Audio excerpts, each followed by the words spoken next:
Great to see you guys. Good to be back in Palm Beach County, and we've got a couple great guests who maybe people who follow economics and policy know. Stephen Moore and Dr. Art Laffer, they're going to come up and talk about some of the analysis they've done that has cataloged the economic performance of some various states. I'll just hit on some big things. Oh, and also thanks to Good Greek Moving for having us here. They've done a pretty good business in Florida recently.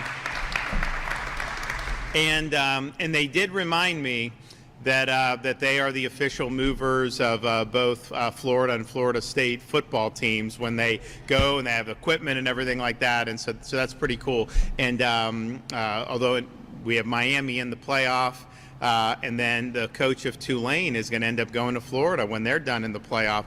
So there's a lot of moving parts going on in Florida right now, and it's an exciting time. We just did our budget this morning for the next fiscal year, and I was asked, like, hey, what's the difference between first and last? What's it, because this is my 8th budget I've done, and it's always great when you're talking about budget to be able to do it from a position of strength. We're not like some states where we're scrambling to fill massive deficits or trying to figure out how to match these unfunded liabilities, or even having conversations like some states do about raising people's taxes. That's like totally not even a discussion in the state of Florida. We were able to roll out the budget today. Our rainy day fund, when I became governor, I think was about $1.3 billion. We've now maxed it out, so it's $5 billion in the rainy day fund. And we're not allowed to put any more money into it the way Florida's constitution is, so that's there. The total reserves in excess of what we're spending when I became governor was about $7 billion. Now we're in this budget about $17 billion, but that's even not counting all the revenue we're going to get until June 30th. Like just November, I was talking to our revenue director, and he's like, yeah, because you hear different things about the economy nationally, about this and that and everything. But he's like, yeah, because then they always forecast how much revenue we're going to get in, and that's how you build the budgets. And it's like, yeah, $250 million over estimate again. And so that's $250 million that they weren't even forecasting that came in just in the month of November in Florida. So even if we do a little less than that overage going forward, that's another $1 billion that's going to go on to that. And we've never had, I think since I've been governor, the reserves we've had, those are the biggest reserves we've ever had. It's gone up, and then it went really up and down a little bit. It's still very strong, but we had some years where we were like $22 billion in reserve. Part of it we did tax cuts, part of it we did moving Florida forward with the infrastructure infusion. Some of it we've done for other things that people have wanted to do. But from a fiscal perspective, we've got strong reserves. We've got a maxed out rainy day fund. We also did a project that I worked with the legislature on a couple years ago to do accelerated repayment of some of the state's outstanding debt. So we got guys that handle this. They'll go in, they go on the open market, buy at a discount, some of these bonds, retire them, and then guess what? We don't have to pay interest on that. So we've been able to do that, saving hundreds of millions of dollars in interest costs that we're now not having to pay. And if you look at Florida's debt for the history of the state, you go back 180 years until the present. Just since I've been governor, we've retired over half of that from that 180-year period just in my tenure as governor. And after this next budget, assuming we get similar support for the program, we will probably end up hitting like 56% of the debt for the entire history of Florida has been retired under our watch. And again, that means you have really strong fiscal posture, fiscal strength. We've also been able to do things like environmental restoration, massive support for the Everglades, for our waterways, for springs, for our coastline. I proposed when my first week as governor, really ambitious. And everyone was like, well, you're not going to be able to do it. We did way more than what we promised. Not even close. Really historic run. And we're now actually doing some of the federal projects. We got a great agreement with the Trump administration where we're able to do the federal share of some of the Everglades. They send us the money. We get it done quicker. So that's been a great story. And that's massive, massive investment for that. Education, we have universal school choice. Every parent gets money. They can take it where they want to go. We also just put in for teacher salaries, because people will talk about teachers needing to be paid more, but yet what typically would happen is you'd send money to school districts, and what happens to the money? It almost goes anywhere but the teacher pockets. And actually, you've had school unions fighting pay increases, like in Lee County. Lee County wanted incentive pay to pay more, and the union down there was suing to stop the incentive pay. So that's just what we found. So we said, okay, it does no good to just send money and hope. If you want to increase salaries, do it. So we created a special item in the budget. It can only be used for teacher pay. So we started off with $500 million, which was a big deal. Now this budget I'm doing now, we're doing $1.58 billion in the budget that can only be used for teacher pay. And that's, of course, in addition to whatever they do locally. Transportation. We have an issue of, and I think these guys are going to talk about, migration. We have net in migration. Some states have net out migration, like California. There was a time where you couldn't get a U-Haul in California because so many people were driving them out of the state because they were leaving at such a fast clip. We've seen it in other parts where that's the case. Here, there's been net in migration, and that's not even from any, I'm not recruiting people. It's like people vote with their feet. It's a free country, and they do that. So we have infrastructure that we've got to do. So we have some of these projects that weren't scheduled to take place for 15 years. And I'm thinking to myself, well, what good is that going to do to wait in traffic for 15 years? So we did Moving Florida Forward, which is about a $7 billion infusion. So everything else we do, we're still doing in strong numbers on our transportation, but this is all those other projects get moved up. So now these things are being done now. They're going to end up being done 5 or 10 years ahead of schedule, maybe even 15 years, depending on it. And you go to a place like I-4 in Orlando, some of these other areas that really need help now, and you're already seeing some of the benefits by getting some of these projects done. So we did that, so that's a really big deal. And so with paying down debt, rainy day fund, also doing big things, what's the total outlook?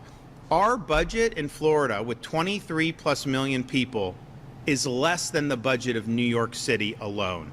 And they have 8 million people. And that's not even counting him nationalizing the grocery stores there, which is going to cost a lot more, I guarantee you that. So and who knows what else they're going to do. So, and then New York State, that's the closest state to us in population. Texas, I think, is 29 million. We're 23 something. New York's 19 something. So we have millions more people than New York now, and yet their budget is over twice the size of the budget of the state of Florida.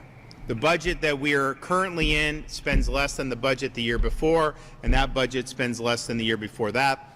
Budget I propose is basically, same levels of spending, $117 billion that we've been doing basically for all this. So we're doing all this stuff, but yet we're doing it within a budget that is basically, not increasing. And if you go back from the time I was governor, it has increased since then, but population growth, inflation adjusted, if you do that, per capita, we're probably pretty consistent across those times.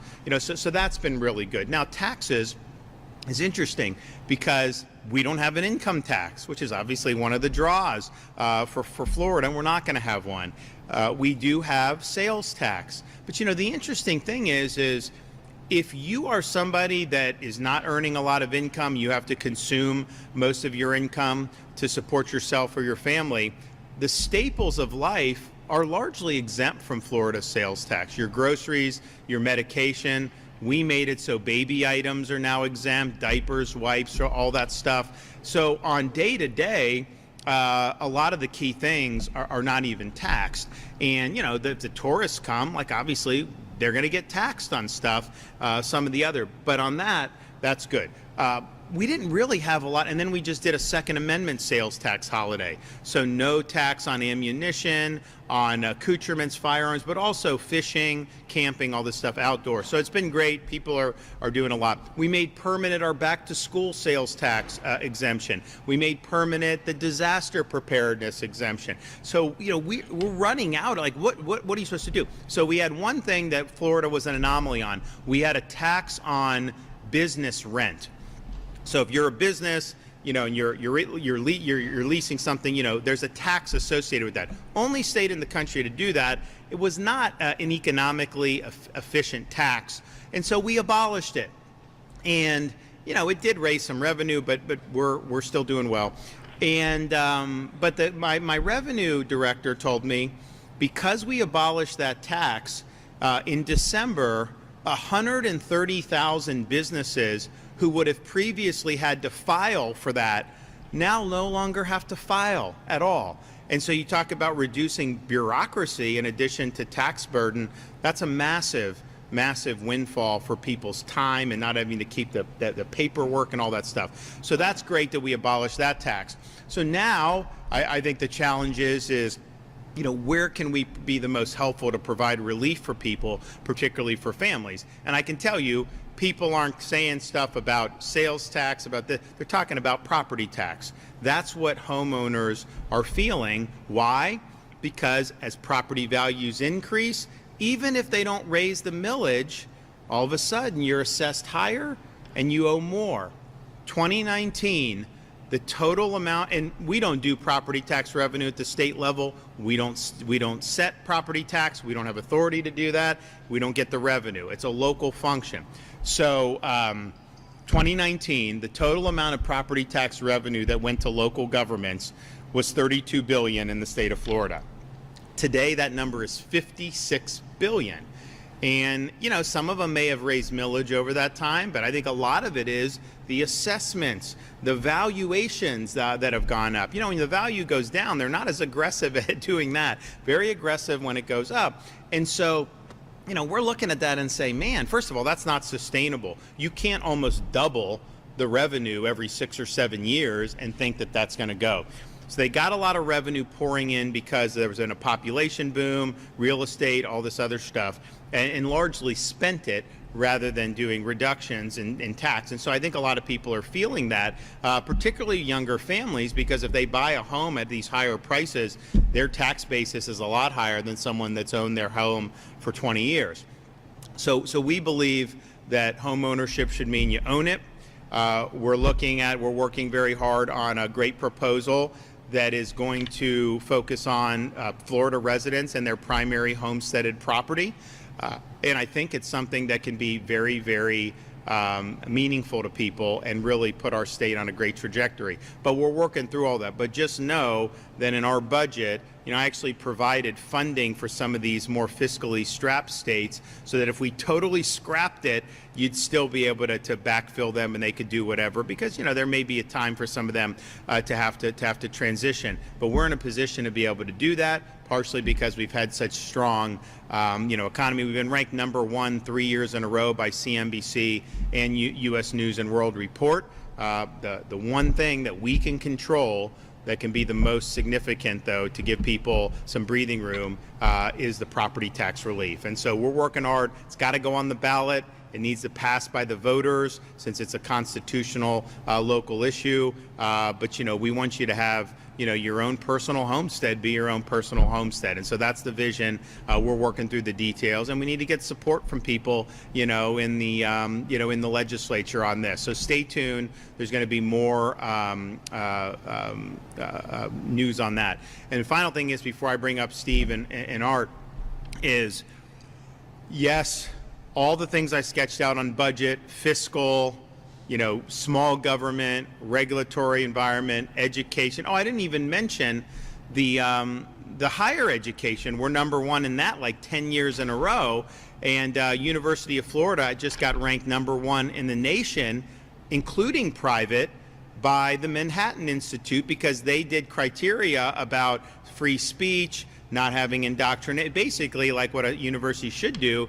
And they did very high. Some of the prestige universities didn't do as high because, honestly, a lot of them are riding prestige and have kind of dropped the ball on other things. But we have not raised in-state tuition since I've been governor of the state. So it's $6,300 for Florida residents, for kids of Florida residents. That's the lowest in the country by far, and we're going to keep it that way. And you get these, we have our Bright Futures program. You don't even need to pay tuition if you qualify for that, or just a fraction of the tuition depending on where you are. So on higher education, that's been a great story. We've been able to do that, and we've been able to do things like Now all tenured professors have to undergo review every 5 years and can be terminated for poor performance. So they've been able to filter out unproductive tenured faculty. And our view is your job is to teach, job is to research. Your job is not to, be an activist. If you want to do that, you can go to Berkeley, you can go to all these other places. We want to underwrite serious scholarship and make sure that we're doing subjects that matter. So we've done that, but then we've also created a pot of money for university presidents to recruit directly, and they can hire people with tenure with the Board of Trustees. We're not letting the faculty blackball people for ideological reasons anymore. So this has been a major change just in the last couple years, and I think people start to see this a little bit more as the years go on. But I was at University of Florida the other day. We have something called the Hamilton School for Citizenship and Civics Education, Classical Learning, something along, but basically the buzzwords that are telling you, what, we embrace Western civilization, we embrace the classics, we embrace merit, we embrace high standards, the things that really, I think, used to mark all of our top universities however long ago. But I'm like meeting these faculty. We got the best Civil War scholar from Princeton to go to University of Florida. We got a guy from Harvard for 40 years, just finished his and he's coming to University of Florida. He said he needed a sane environment, and we're comparatively very sane, right? I mean, and so you have that. But then I'm like meeting these people, and like some of them, are very young. It's like they're almost like kids, like in their 30s. But like this is where they're going to build their careers. And they came from Chicago, University of Chicago, Stanford, Oxford, Cambridge, you name it, coming there, and that's all because we put this in place to be able to do. So that's something that's really, really meaningful and really, really significant. So the final thing before I introduce them, though, is all that's great. It's great to have good policy. It's great to do that. But what really separated us, and I know their statistics, they're going to get the more recent, the last couple years, hopefully soon. But really, the COVID pandemic created a huge discrepancy in how states were governing, right? Because you had the California, New York, Illinois model, very repressive. It's interesting, you'd have the Illinois governor send his family to Palm Beach and they would do whatever, and the governor of California would go to the French Lawn. I mean, so it was definitely, wasn't even Steven in terms of how they applied it, but it was not done, I think, and it hurt those states. And I think we were the refuge of sanity. And so part of like the real flood of adjusted gross income in businesses and people buying homes was as a result of that really strong contrast that we drew with almost every other state, particularly in the summer of 2020 towards the end. See, once we got to like 2022, everyone always pretended that they were for what we were doing the whole time. I can tell you none of them were for what we were doing. We just said kids had a right to be in school, and you had the teacher unions that were, bringing coffins to our Department of Education building because they said all the kids were going to die and all this stuff. So that's just what we were dealing with. It was mass hysteria, very hostile narrative, and not. But we stood our ground on that.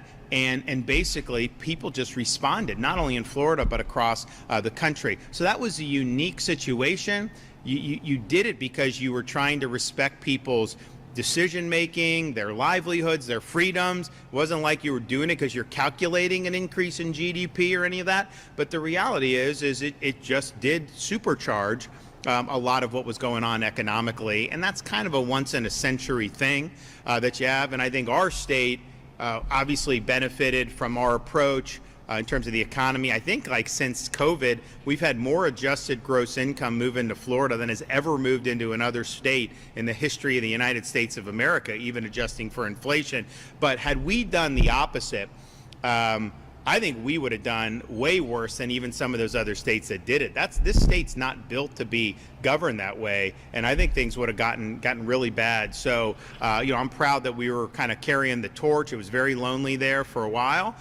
Then more and more people kind of caught on board, and so but I think the results speak for themselves. So I'm just glad that we have Steve and Art, who were they got a great organization that does a lot of great analysis.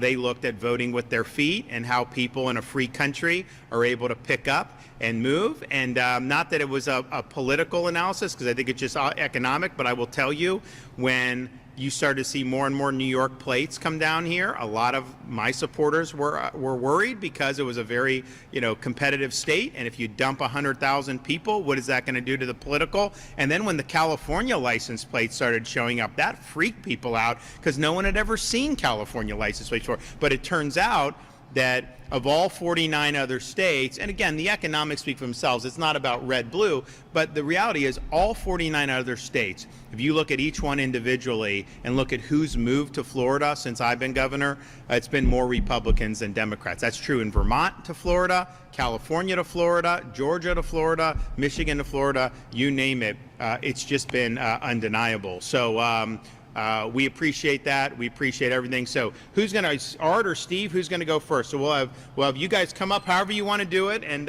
the floor is yours.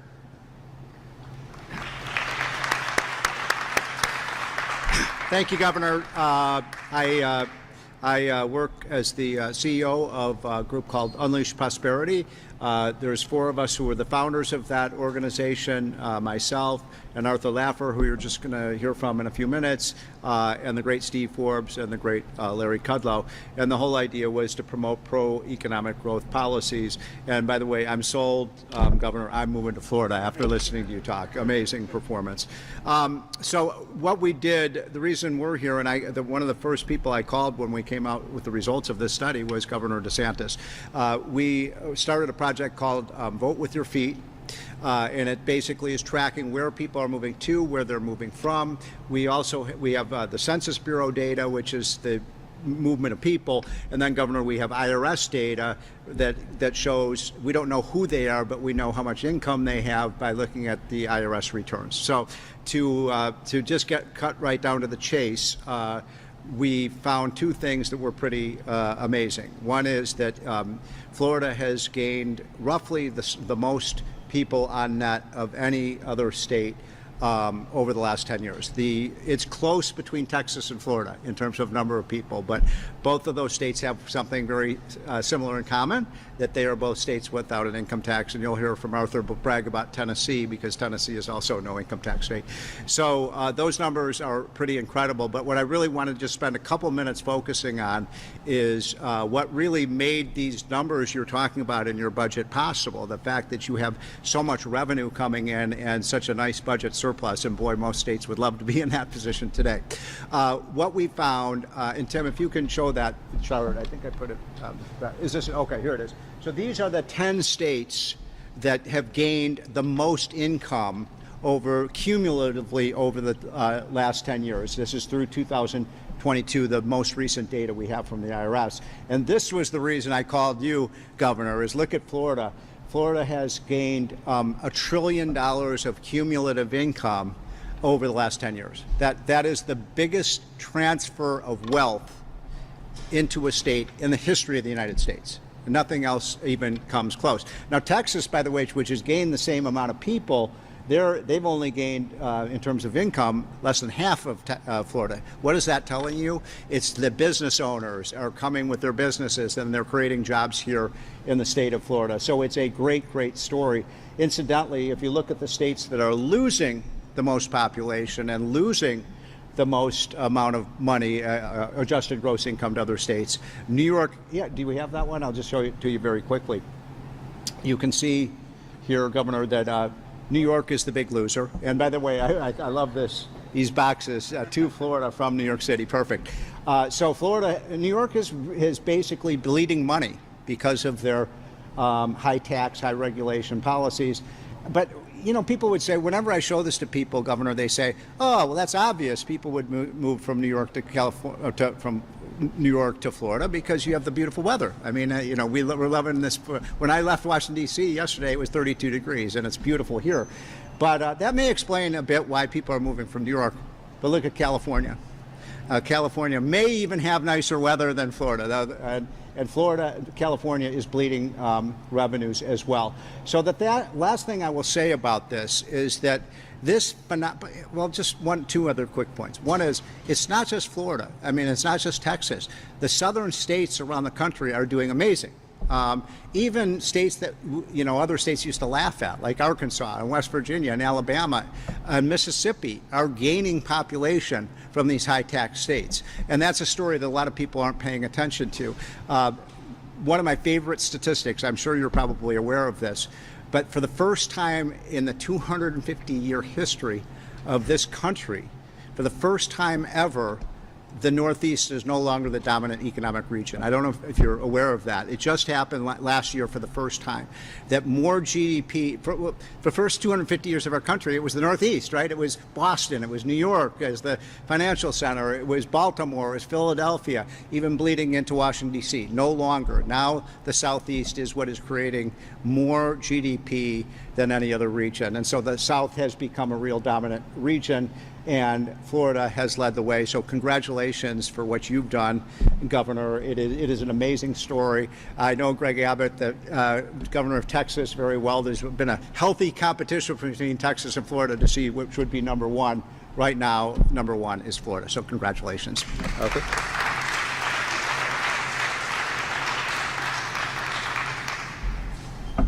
Talking about this, you just have a little story to tell you. I flew into Miami Airport, and there were all these people around there, and there was two people sort of talking loudly over in the corner, and I'm a nosy person. So I went over and listened to them carefully, and there's two guys. The one guy said to the other one, "Did you hear about the Florida family? They got all their relatives, their cousins, their aunts, their uncles, the whole family got together, packed all their bags, and they moved to Illinois. Did you hear about that story?" And the second one said, "Well, no, I didn't." And the other one looked at him and said, "And you never will." You know, let me just tell you, Governor, it's such an honor to be with you. And what you've done in Congress, in the U.S. Congress, you were absolutely magnificent. Coming here to Florida, I don't know if all of these people understand the pressure you were under the COVID thing to do what you did. I mean, that strength. Now, I think it's our common Yale background that caught, no, just joking, but it's just amazing. Steve, I've been working with you forever, and it's just phenomenal. What I want to do is just do one simple thing with you, you know, and I hope I'm not going way over your heads. If you've got two locations, A and B, if you raise taxes in B and you lower them in A, producers and manufacturers and people are going to move from to, am I going way over your heads on this one? I mean, if you tax people who work and you pay people who don't work, do I need to say the next line to you there? I mean, when you look at this world, incentives drives the whole package, all of it. And just for the facts, I mean, and you know, what Steve does is beautiful, correct, these are facts. And you know, when you look at someone and you ask them, what's your opinion?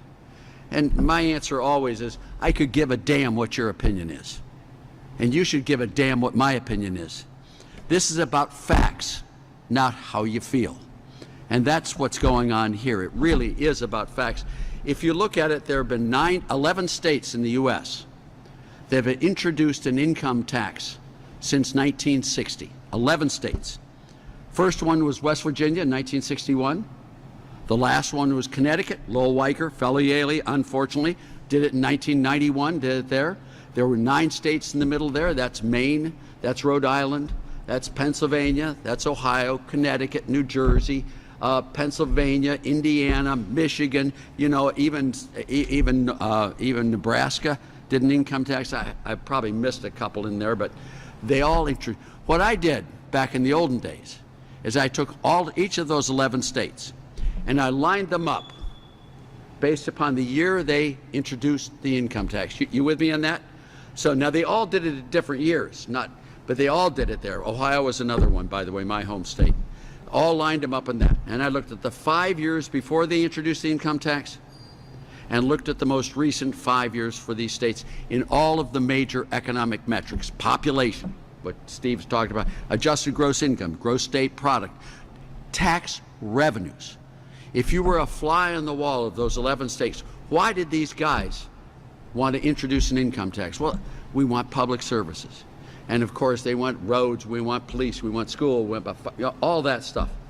50 to 55% of all the spending in states, every state, is on education. So what I did, I lined up all those 11 states, I looked at the major metrics for all the states, and I compared them to the 39 states that did not change their tax status. You with me? All right, the 5 years before they did it, and then the most recent 5. Every single one of those states, every single one of them, dropped relative to the rest of the nation. I mean, dropped dramatically. Some of them by a lot. I mean, a lot. In 1950, Detroit had a population of 1.8 million. Today it's below 600,000. My home state of Ohio, same thing. These states just collapsed in every single, including tax revenues. These guys did not get the tax revenues either.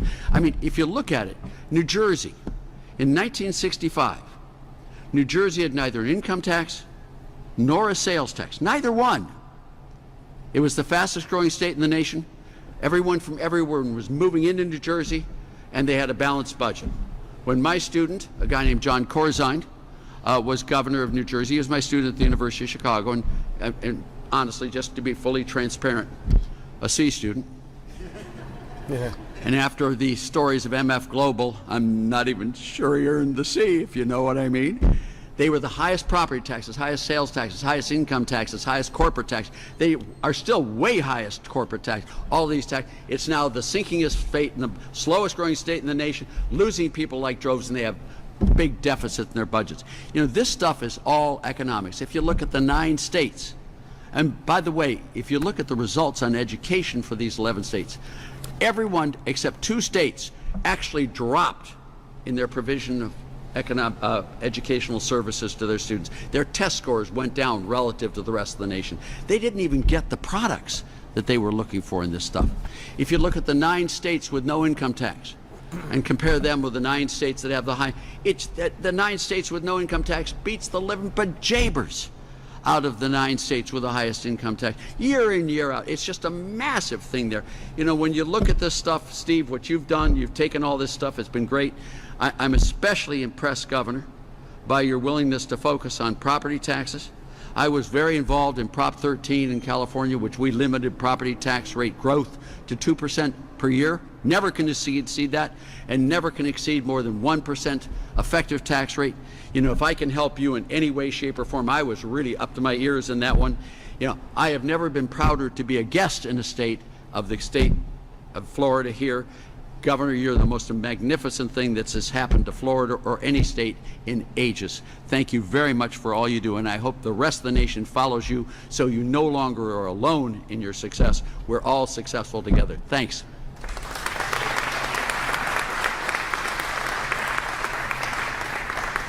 So great presentations. I thank these guys for doing this, but it really kind of goes back to you know, Art is famous for doing the Laffer curve. Do you guys know what that is? I think some people do. But basically, you know, he was an advisor to Governor Reagan and then President Reagan.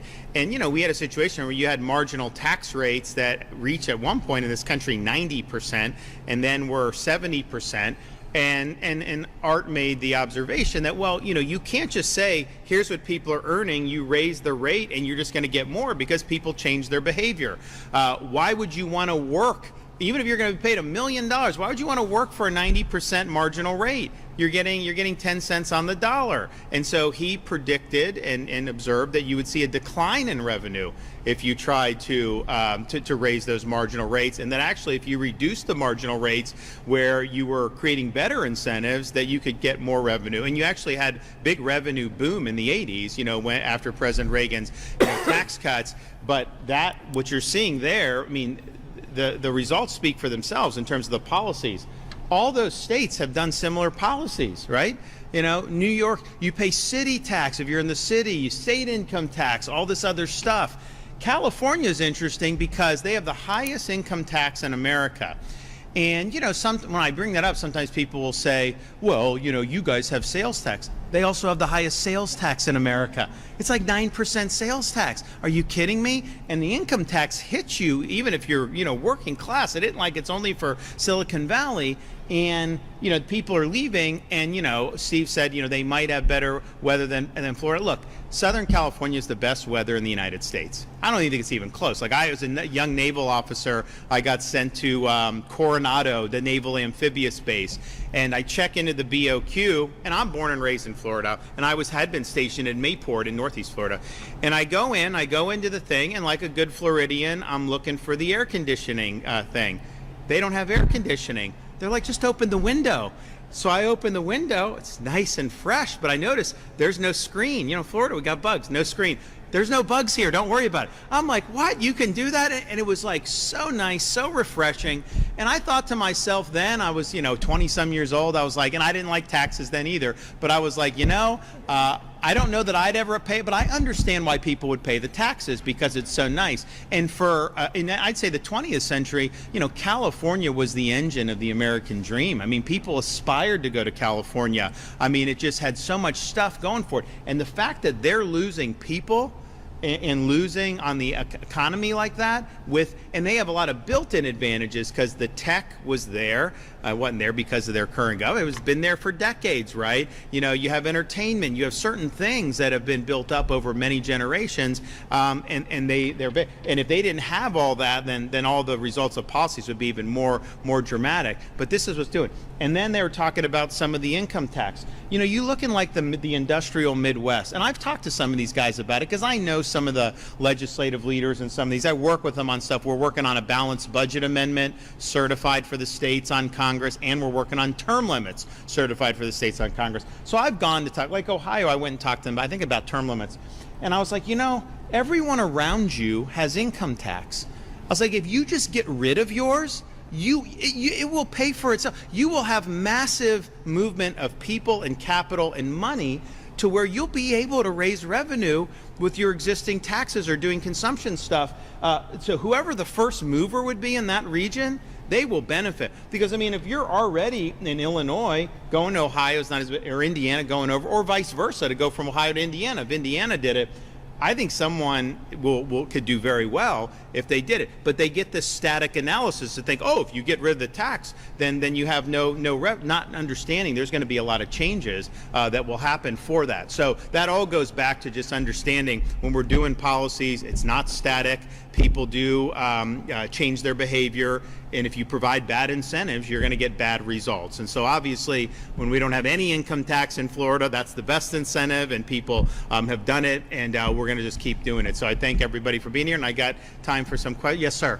Governor, with last night's results here in Miami and also in other parts of the country, how concerned are you that Republicans will be able to retain control of the House and the midterms? The question is, will Republicans be able to maintain control of the U.S. House in the midterms? One, my answer is I don't know. There's people that do that for a living. I will just say, as someone that studies history, when the party's out of power, they typically turn out better, and the party in power's voters tend to get more complacent. That's why we have these midterm effects. You remember Obama swept in 2008. Everyone said Democrats are never going to lose. And then what happened 2 years later? You had a massive shift to Republicans. Donald Trump stormed in 2016. Then they had a blue wave in 2018. And so there's just a yin and a yang with some of this stuff. But Republicans are going to have to contend with that. I've run in good environments, I was running for Congress in 2014. The Democrat Party didn't have a pulse, right? I ran for governor in 2018, was not a good environment. It was the wind was in your face, right? And you really got to go. And so I don't think that you should assume you're going to have the wind at your back, and just assume that these typical midterms, that's going to be a lot of the dynamic. So to me, it's like the most important thing you got to do is deliver for the voters that sent you there. You got to have your base of support that feels like they need to go to the polls and vote to send you back to the Congress or to the U.S. Senate. You have to do that. If you don't have that base of support, then you're not going to be able to get enough support, even if you do well with independents. So when you deliver for people, I do think that they respond. You know, in 22 here in Florida, we obviously had a big election. You know, my election was the biggest for Republican running for governor in the history of the state. But part of it was people felt, but it wasn't a great year for Republicans overall. Republicans underperformed nationally, but I think here was like, yeah, you know, you're delivering results. we're going to go out there. We're excited to go out there and vote. And I think that's what, so these congressmen and senators, are they going to get to where the people that put them there, are thankful that they're there and realize how important it is? Because I think the other side is going to be energized. I think that's just the natural yin and yang of these midterms. Governor DeSantis, last week, CFO Oakley was here in Palm Beach County, and he brought his flashcards and he showed us that we are the worst in the state when it comes to wasting taxpayer dollars, $344 million. And since then, every county commissioner that I've talked to and every county official has been asking, what's he talking about? So my question to you, Governor DeSantis, is do you know, have you seen the audit, and can you give us sort of a preview of a coming attraction? Right, so Where is the waste happening? First of all, Blaze, our CFO, is doing a great job. Very strong, big time bulldog, and he's been great on all these issues as a senator over the years. Election integrity, fighting illegal immigration, just top notch. So what he's doing in this round is not even itemizing, oh, look at this turkey, look at that. What he's doing is saying, okay, you're getting us, because it goes back to $32 billion taken in 2019, now $56 billion now, right? What he's doing is he's saying, okay, where were you? And where are you now? Yes, we're going to give you increase for population growth. We're going to give you increase for inflation. We're going to give you increase to pay your employees more on top of all that. So he's doing very conservative estimates that if spending goes up with all those factors, and sometimes that's considerable, but then it goes up over and above that, that's the level that becomes unreasonable. And so that's the first pass to show where we're looking at the whole thing. He's now going to go in and start to do some individual items. Like, for example, it's like, if you're spending, $1 million on DEI, I think people would rather have a property tax cut. I really do, right? If you're doing some of this other stuff. So he's going to do that. We're also, you're looking at the counties. He's going to look at other major agencies that are in local government and do that. I mean, for example, you've already seen like Broward, like the Broward School District, right? Massive bureaucracy, massive amount of money going to some of this stuff, not necessarily getting into the classroom, right? So all that's going to happen, but the initial one where he's showing the amount over, that's saying, okay, what were you spending before? What are you spending now? Yeah, you got to increase for all these things, and he's very conservative. And I think most people in this room would say, no, you didn't need to increase all that. But he's saying that's fine. He's saying you do all that, and you're still spending hundreds of millions on top of that. What that does is I think it gives taxpayers the assurance that if you have an opportunity to vote on property tax, they can tax the Airbnbs and all that stuff still. But like, your personal residence, honestly, they're spending a lot of money. And the budgets have grown. And the question is, would you rather have escalating budgets or would you rather have taxpayer protection? I think most people would rather have taxpayer protection. Yes, ma'am. Governor, a lot of Floridians are trying to understand what's happening between the U.S. and Venezuela and the Caribbean. Were you in the military? You served as a Navy jet officer. So I'm wondering, from your experience, the second attack that was launched on September 2nd, the Venezuelan boat, was that attack illegal? What's your take on what's going on? So the question is about treating the narco terrorists as military targets rather than treating it as a law enforcement. And I think that the U.S. has a right to treat it and engage it as a military threat simply because we've seen over the last 10, 20 years the amount of people that have been killed by cartels bringing drugs in to our country. So it's not just like somebody's coming in and committing like a foot fault, right? I mean, this is really serious where people's lives are at stake, and the cartels have been able to move this product in with impunity for a long time. Now they have a different calculation. How each individual operates, I know the media is talking about this or that. I don't know. I haven't been briefed. I haven't seen that. But I do think the threshold question of, is it appropriate to say that somebody trying to enter your country with drugs that obviously can be deadly for people, do you have a right as Commander-in-Chief to repel that incursion into your country? And the answer to that is yes. Yes. Why do you think the Republican that you endorsed in Miami's mayoral race did so poorly in compliance? Is that a reduction of your policies? I have no idea. I mean, you guys, the people down there, would know a little bit more than me. I wasn't involved in the runoff. I did an endorsement in the original scrum, and then once it advanced to the runoff, it just wasn't something I was involved in. So I don't know what the issues were or any of that. But look, I would say this.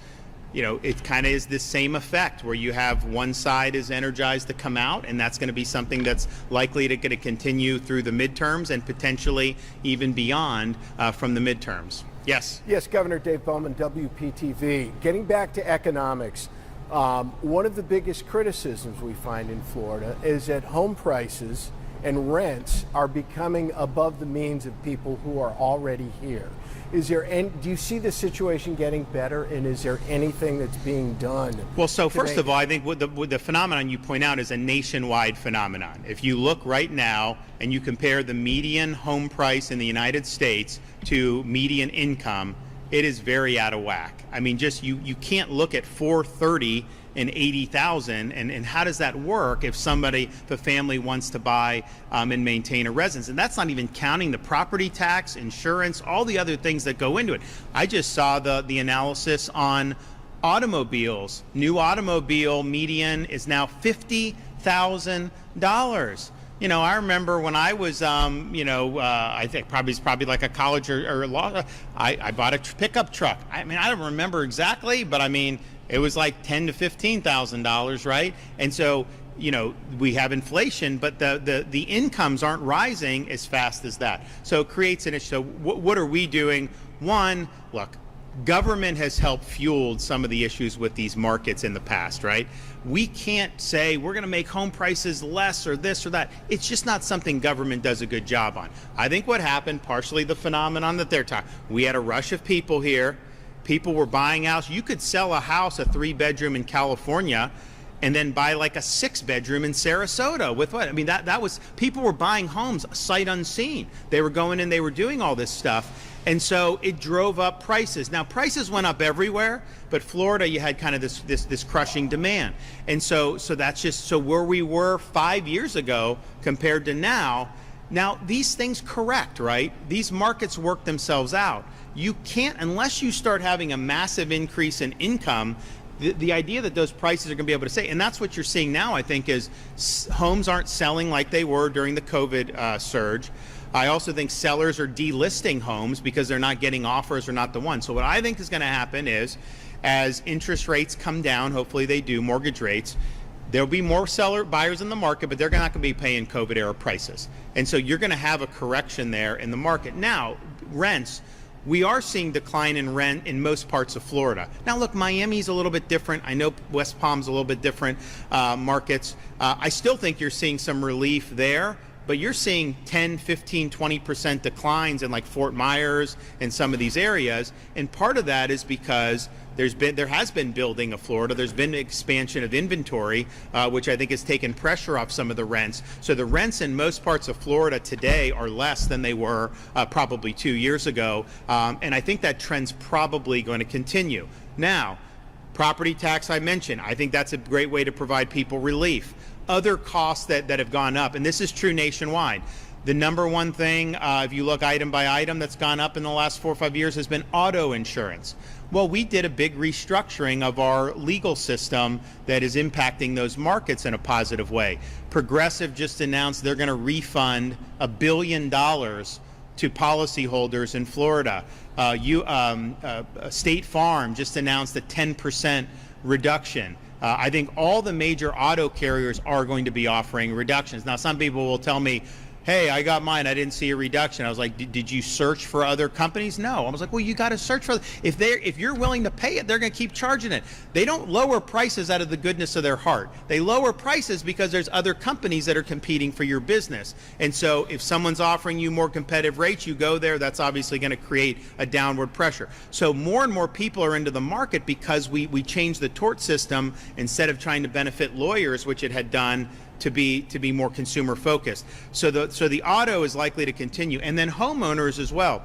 Peninsula is the #1 carrier in Florida. They announced an 8% reduction, I think, last month.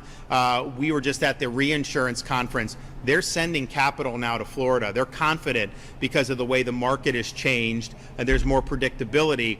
So you're going to see these rate filings come in over the next 2, 3, 4, 5 months that I think are going to be positive for homeowners. And I've already talked to people that have been able to save. And again, that's just the fact that we've 16 companies have come into the market.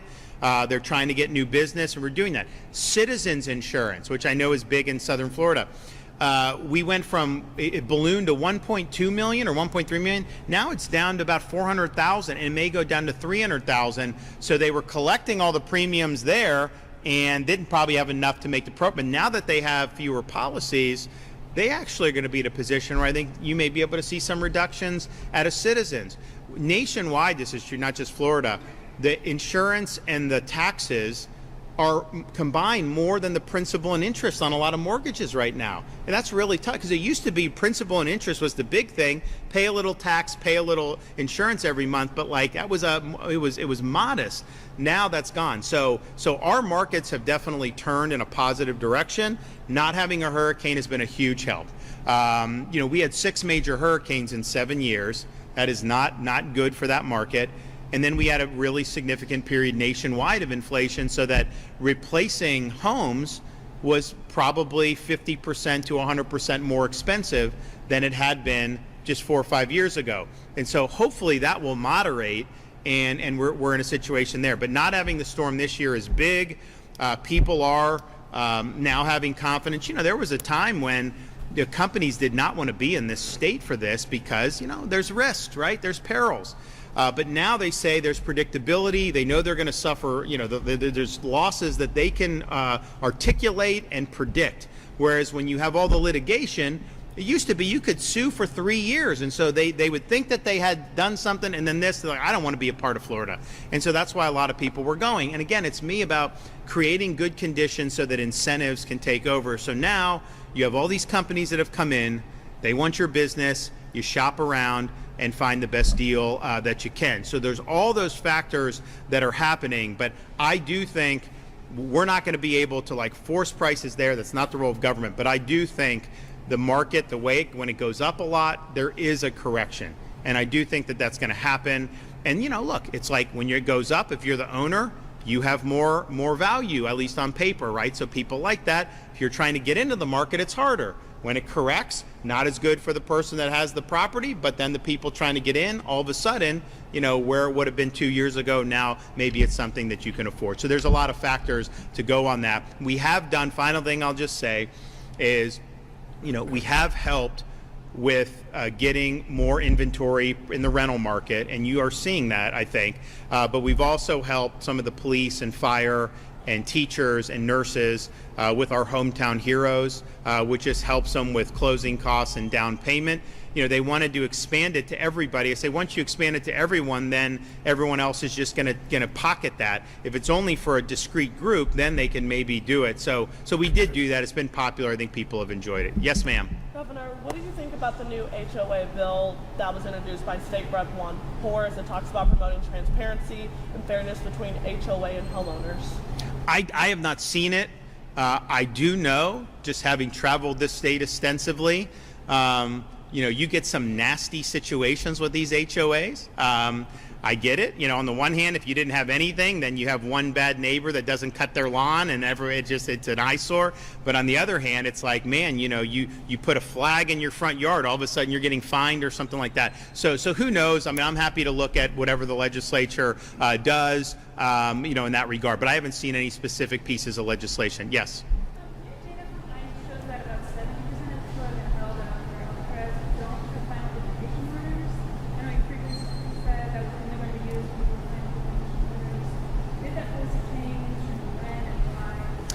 Well, I think what happened was when we first opened it, they said they had enough people with deportation orders that it would likely be that. Then people were like, oh, so you're saying none of them do it. And then basically I think what I said was, no, we're not saying none of them do. We're saying that that's what it predominantly is. But, that was 3 or 4 months ago. And so now we're in a different situation. So I don't know the answer to that. The state doesn't select who goes there. That's selected there by DHS. The state is, basically serving to to utilize space to be able to go until they can get more space for themselves. They have very little space in Florida, even though we're the third largest state. So we have the one in North Florida, in Baker County. We're working on one in the Panhandle. We're working on another one south of I-4 that will hopefully be what needs to be done. But my goal would be, if they have enough space to be able to handle this, we don't need to be in that business, right? We're doing it to help them because we don't want these people released on the street if they're supposed to be earmarked for deportation. And we're now closing in on Florida Highway Patrol. I think they've gotten close to 10,000 arrests of illegal aliens this year. And if you think about it, that's not their core function. So, you have the feds who are supposed to do this job every day, and then our Highway Patrol is supplementing, and they've done another 10,000 on top of that. And that's because, we want to be in the mission, we believe in the mission. And I always get these questions, or people will say, oh, Florida taxpayers are funding that. First of all, it's reimbursed. I said it at the time it was going to be reimbursed, and they still tried to say, dude. Then when they confirmed that it was going to be reimbursed, they just kind of ignored it, the critics, and they just say, oh, no, you're spending. So I don't know how much it's going to cost, over the next 6 months precisely for, say, our North Florida one. I know it's one of our own facilities, so it's probably going to be met. But I also know it's reimbursable, 100%. So from a taxpayer perspective in Florida, you're not out on that. But let me tell you, you're saving. Illegal immigration costs taxpayers. It costs health care. It costs education. It costs law enforcement, unfortunately, sometimes. It costs accidents. How many, they don't have we don't give driver's license in Florida. They don't have insurance. And so you have all these problems. And so I never hear the media or the critics talk about how much we're saving taxpayers by removing illegal aliens, and especially some of the criminal aliens who are likely to reoffend. But that's been a big deal. And so from what we've done with Highway Patrol, FDLE, our local sheriffs, all of that, you're talking about a large, sizable, but that's on top of what DHS is doing. And that does make a difference. That makes a difference for taxpayers. So we're going to end up out of this having net gained, and a lot of the gain will be to local communities rather than the state, right? These hospitals, the school systems, all those things. But it's hard. I mean, you get crowded, and then it's also just like, how many people coming illegally don't even speak English? So then you inject that into schools, it makes it more difficult. So there's a whole host of problems that I think that stems from that. We're doing kind of what what the people wanted us to do, supplementing the federal government's efforts. And if they had the ability to do it all on their own, then, we would always, if our Highway Patrol finds somebody and they don't have a license or illegal, they will turn them over. But we're active with DHS, and we're happy to do that. Totally happy to do that.